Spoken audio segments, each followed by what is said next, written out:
ஞானஸ்தானம் எடுப்பதற்கு முன்பதாக செய்ய அவசியமில்லாத மூன்றாவது காரியம் என்னென்னா, ஆண்டவரோடு பேரம் பேசக்கூடாது. ஆண்டவரே, எனக்கு இந்த எக்ஸாமில் எனக்கு ஃபஸ்ட்டு மார்க் கொடுத்தீங்கன்னா நான் ஞானஸ்தானம் எடுத்துடுறேன். சில வாலிபர்கள் கரெக்டாக எக்ஸாமுக்கு முன்னாடி தான் வந்து ஞானஸ்தானம் எடுப்பாங்க. எடுத்துட்டா உடனே எக்ஸாமில் பாஸ் இல்லைங்க, எக்ஸாமுக்கும் ஞானஸ்தானத்துக்கும் சம்மந்தமே இல்லை.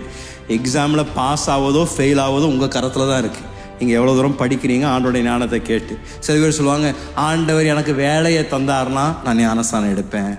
ஆண்டவர் எனக்கு இந்த இடத்துல ஒரு வலி இருக்குது பாஸ்டர், அதை ஜெபிச்சுட்டே இருக்கிறேன், ஆண்டவர் இந்த வலியை குணமாக்கினார்னா ஞானஸ்தானம் எடுக்கிறேன்னு சொல்லுவாங்க. எந்த இடத்துலையும் யாரும் ஆண்டவர் இடத்துல ஞானஸ்தானம் பொறுத்த வரைக்கும் பேரம் பேசுவது எந்த ஒரு வசனத்துலையும் பார்க்கணும். என்ன செய்தாங்கன்னா, தேவ வார்த்தையை கேட்டாங்க, மனம் திரும்பினாங்க, விசுவாசம் தேவன் மேல் வைத்து உடனடியாக ஞானஸ்தானம் எடுத்தார்கள். தேவன் மீது அத்தனை இந்த அவங்களுடைய வாழ்க்கையில் அற்புதமாக நடத்தினார். ராமேன் சொல்லலாமா? அப்படின்னா சில பேர் வந்து ஞானஸ்தானம் வந்து தேவனிடத்தில் ஒரு பேரம் பேசக்கூடிய ஒரு காரியமாக பயன்படுத்துகிறாங்க. ஆண்டவர் உடைய வார்த்தைக்கு நாம் கீழ்ப்படியும் பொழுது நிச்சயம் தேவன் நம்மை ஆசீர்வதிப்பார்.